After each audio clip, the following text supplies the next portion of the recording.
మనం మహబూబ్ నగర్ వెళ్దాం. అక్కడ ప్రదీప్ మనకి సిద్ధంగా ఉన్నారు. జడ్చర్ల కాంగ్రెస్లో మరొకసారి అంత ఉన్నటువంటి కుమ్మలాట లేకపోతే ఆ కొట్లాట సంబంధించినటువంటి విభేదాలు ఒకసారి భగ్గుమన్నటువంటి పరిస్థితి కనిపిస్తూ ఉంది. ఇక ఎర్ర శేఖర్ అలాగే అనిరుద్ధ్ రెడ్డి మధ్య వర్గీయుల మధ్య తోపులాట చూసి చేసుకున్న పరిస్థితి. ముందు నుంచి కూడా అయితే ఎమ్మెల్యే టికెట్కు సంబంధించినటువంటి ఇష్యూ నడుస్తుంది. ఆ నేపథ్యంలోనే ఇరు వర్గాల మధ్య కొట్లాట, వారి వైట్ షీట్లు కూడా బయటపడుతున్న పరిస్థితి. ఇక రేవంత్ రెడ్డి పర్యటనలో వేరువేరుగా గజమాలతో స్వాగతం. మొన్న ఒక స్వాగత సభలో కూడా స్వాగతాలు తెలిపేటప్పుడు కూడా కాంగ్రెస్ వర్గాలు రెండుగా విడిపోయినటువంటి పరిస్థితి. అదే ఇక్కడ కూడా సేమ్ అదే ఒక సిచ్యువేషన్ అయితే ఏర్పడినటువంటి పరిస్థితి. దీనిపై పూర్తి అప్డేట్ ఏంటి ప్రదీప్ చెప్పండి. Good evening Rajasekhar. అయితే నిన్న రేవంత్ రెడ్డి ఏదైతే కాంగ్రెస్ పార్టీ ఆధ్వర్యంలో నిరుద్యోగ నిరసన ర్యాలీ పేరిట ఏదైతే కార్యక్రమం చేపట్టాడో దానికి వస్తూ మహబూబ్నగర్ వస్తూ మధ్యలో జడ్చర్లో స్వాగత ఏర్పాటు చేశారు. అయితే జడ్చర్లకు చెందిన కాంగ్రెస్ నేతలు ఎవరైతే ఉన్నారో ఎర్రశేఖర్ మరియు అనిరుద్ధ్ రెడ్డి మొదటి నుంచి ఇద్దరి మధ్య పచ్చగడ్డి వేస్తే పక్కుమంటుందని చెప్పొచ్చు. అయితే ఈ వర్గ విభేదాలు కాంగ్రెస్ పార్టీలోకి ఎర్రశేఖర్ చేరిన తర్వాత తారాస్థాయికి చేరాయని చెప్పొచ్చు. అయితే మొదటి నుంచి ఎర్రశేఖర్ అనిరుద్ధ్ రెడ్డి నివేదిస్తున్నప్పటికీ అంటే నిన్న రేవంత్ రెడ్డి వచ్చే క్రమంలో ఏర్పడిన స్వాగత ఏర్పాట్లు మాత్రం బయటపడ్డాయని చెప్పొచ్చు.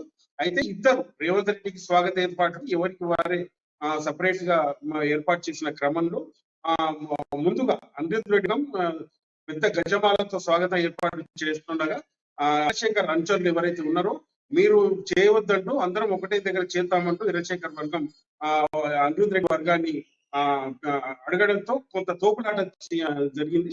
అయితే ఇరు వర్గాల మధ్య అంటే భారీ స్థాయిలో తోపులాట జరిగే సమయంలో పోలీసులు రంగప్రవేశం చేసి ఇరు వర్గాలను చెదరగొట్టినటువంటి నేపథ్యం ఉంది.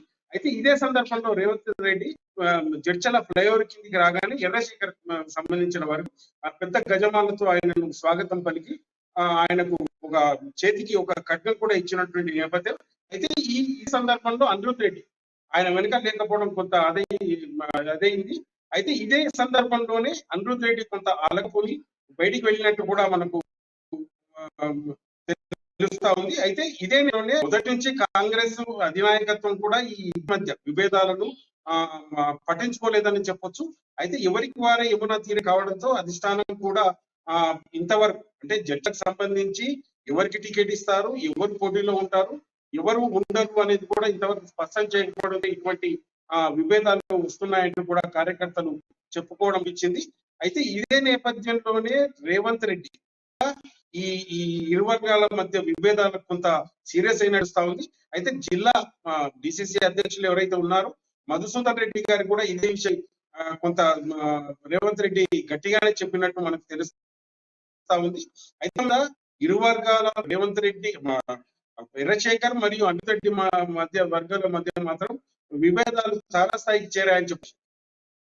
ఇంకొకటి ప్రధానంగా చూసుకుంటే టీపీసీసీ అధ్యక్షుడిగా ఉన్నటువంటి రేవంత్ రెడ్డి ఆయనకు సంబంధించిన నిరుద్యోగ దీక్ష లేకపోతే దానికి సంబంధించిన ర్యాలీలోని ఇలాంటి సంఘటనలు జరగడం అనేది ఏ విధంగా చూడొచ్చు అంటే ప్రధానంగా చూసుకుంటే కాంగ్రెస్ పార్టీ బలంగా ఉండాలని నిరుద్యోగుల తరపున పోరాడుతున్నటువంటి నేపథ్యంలో కాంగ్రెస్ పార్టీ ఉన్నటువంటి అంతర్గత కుమ్ములాట్లు ఒకసారిగా బయటపడడం అది ఒక టీపీసీసీ ఉన్నటువంటి ఒక థియేటర్లో ఇలాంటివి జరగడం అనేది ఏ విధంగా చూడొచ్చు అంటారు. దీనిపై తదుపరి ఏమైనా చర్యలు తీసుకునే అవకాశం ఉందా?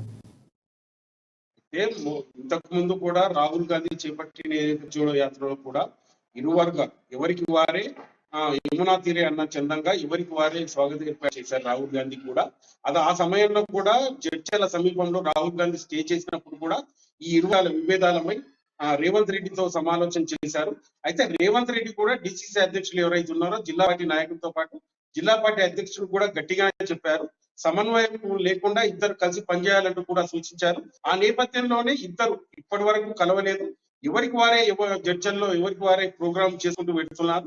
ఎవరికి వారే వాళ్ళ కార్యకర్తలను కలుస్తూ వాళ్ళ కార్యకర్తల ద్వారా వాళ్ళు గ్రామాల్లో తిరుగుతున్నటువంటి నేపథ్యం ఉంది.